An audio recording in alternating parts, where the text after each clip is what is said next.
You are listening to the In Between Sales Calls podcast with Derek Shebby, episode 23. Welcome, everyone. I appreciate the feedback from those of you that reached out on LinkedIn and my Facebook page. A few of you thought my story of putting my feet up on the table was funny and had some stories of your own that identified with it. That was great. I'm glad. Let me tell you about the time that I got presented a letter in sales. You know those terrifying letters that say, you have one more chance to perform or you're out? Yeah, one of those letters. Have you ever been presented with that? I've heard differing opinions on the effectiveness of such letters. They could be deflating, they could be demotivating, they could be destroying. See what I did there? But it could also provide tremendous focus on what's needed for success. Spoiler, it was a turning point in my sales career, which has a happy ending. Regardless of how you feel, they can be scary to get. We'll touch more on that in a moment. Today's success habit is to understand the natural progression of a top sales performer. When I started my first sales job working for Xerox, it was right out of college. I was expecting to do so well that I would be a millionaire in the first year. I had no doubt in my confidence and that this type of success was in my destiny. What was your attitude like when you started working in sales? Were you confident? Were you ready to show the world what you were made of?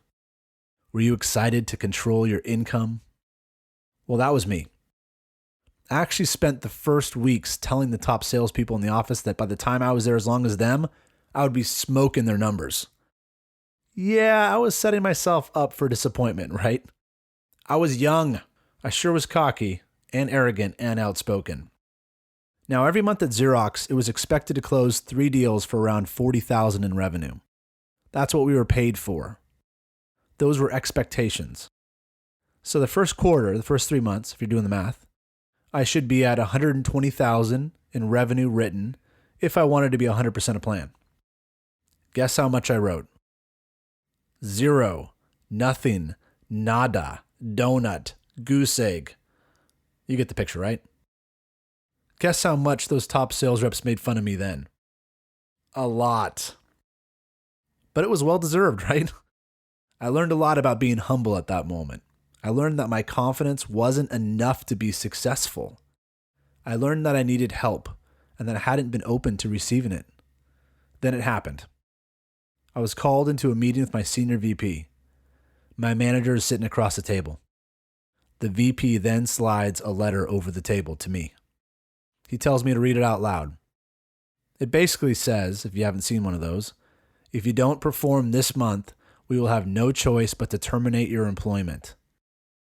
I couldn't believe it. I was going to be fired for my first sales job. How would I explain this to everyone that I knew? How could I explain that I was just let go because I was fired? How could I explain that I was just let go because I failed? What was I supposed to do? That's when my senior VP asked me, "Do you want to work here?" And I said, "Yes, absolutely." Then he said, "Okay, myself and the other sales leaders will do everything we can to help you." Then he called them all in, all the other sales managers, outside of my manager who was still sitting across from me. And he told the sales managers that they each needed to help me write a deal. He told the sales managers that I wasn't going to give up, so neither would they.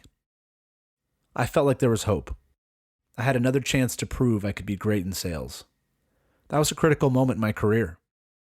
That was the moment that I realized that I actually needed help. Until then, I wasn't really being coachable. Until then, I wasn't really listening. Until then, I wasn't really following the directions. I thought I knew what to do better. Fast forward to my first deal.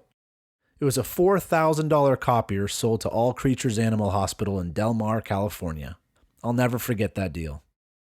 With lots of help, I wasn't terminated, and I started performing. Not at a high level, but enough to not lose my job. This was not from lack of trying. After seeing those deals being closed by my sales managers that were jointly supporting me, I wanted to do it myself. I took over on my sales development again, and I thought what I needed to learn was everything I could about the products that we sold. I thought they all sounded like subject matter experts when they sold those deals for me, so I thought that I could do better than them if I could be a subject matter expert too. So I studied, I memorized, I learned as much as I could and prided myself on knowing more than everyone else. My confidence was through the roof again in my ability to understand the features of our products. But I still had a problem. I couldn't figure out why I wasn't selling more. I was still just average, maybe a little below average. Every so often I would be reminded of, hey, remember when we gave you that letter? I hated that reminder. But it was followed with, maybe we should give you another one. Maybe you'll start listening again. I didn't like that comment until I finally let it sink in. That's when I learned something again. I needed help. That's when I asked my manager for help, and he said he would meet with me extra early in the morning for more coaching. I gladly accepted, even though it meant getting into the office by 5:30 in the morning, which was really tough, especially since I wasn't a morning person. But I did it. He would help me, so I would be there when he was available. Guess what we spent the mornings doing? One guess. Yep, you got it right. Role play. We spent hours role-playing situations. That's when I learned that I wasn't listening to the customer at all. I was just waiting for my chance to speak. I was just waiting for my chance to show how much I knew. I was just waiting to show that I was a subject matter expert. And that's what I was doing wrong. I was assuming too much. I thought I knew everything. I was not coachable. I wasn't open to the idea that someone else could help me become better at sales. That's when everything changed for me again. I just created a new belief that I would put into my core being. That belief was that if someone had been doing something longer than me, I needed to treat them like the wise person on the top of the mountain. I believed that there was something that they could teach me. I believed that they were better than me, and I should listen and absorb as much as I could. I would be coachable. The years that followed were lots of fun for me. I was coachable, but I was also the best in the office. I was that person I thought I would be when I started. I was making more money than I ever thought possible. Under pressure, I would show it over and over again. I was the top rep, and that would just be the beginning of what I would do for our company. The most interesting parts of my story were the key moments. Those key moments are the success habit that I'm going through with you today. It's to understand the progression of a top sales performer. Let's go through the 4 stages that I went through. Stage number 1 is the rookie salesperson. Your confidence is high and your knowledge is low. In this stage, you don't know anything, so you typically listen and you try to understand. Ironically, this is where you think most like a customer. Because you don't get many deals, you think that you need to learn more about your solutions, that you need to become a subject matter expert, and that's the key to success. That moves you into stage 2, the subject matter expert. When you are on this quest to become a subject matter expert, there's an idea that the more you know about your product, the more you will sell. It's true to an extent, but you'll never be a top sales performer with only this knowledge.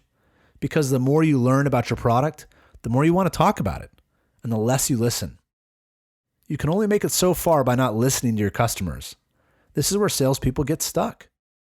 They might move into a sales specialist role where they are the subject matter expert for a specific product because they've really identified with it.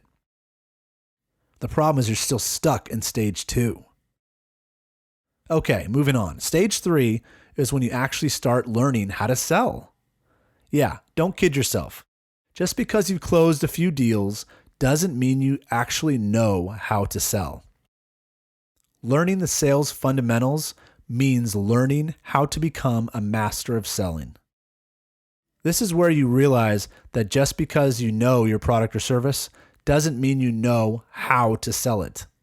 Learning the sales fundamentals are your missing link to success. On a side note, I started a business around teaching the sales fundamentals. I actually guarantee that I can turn you into a top sales performer in 21 days or your money back. Seriously. You can learn more about it at my website, salesin21days.com. Go check it out. I'm giving away a free mini training right now on there. The fundamentals are what you need to connect the value your product or service provides to what your customers are actually looking for.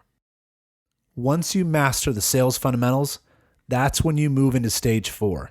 And stage 4 is when you are a consistent top sales performer. Consistent. You are intrinsically motivated and constantly improving your sales game. You're coachable, you're approachable, you're helpful, always listening, always learning, always getting better. You are learning how to hack your own productivity, and you're focused on improving the little details in your sales game. That's stage 4. Where do you see yourself? Stage number 1 was the rookie. Stage 2 was the subject matter expert. Stage 3 was learning how to sell. Stage 4 is the consistent top sales performer. Which one do you see yourself most in right now? The most difficult part of determining which state you're in is being honest with yourself. For me, it took getting a letter and potentially losing my job if I didn't drop the ego and accept the help.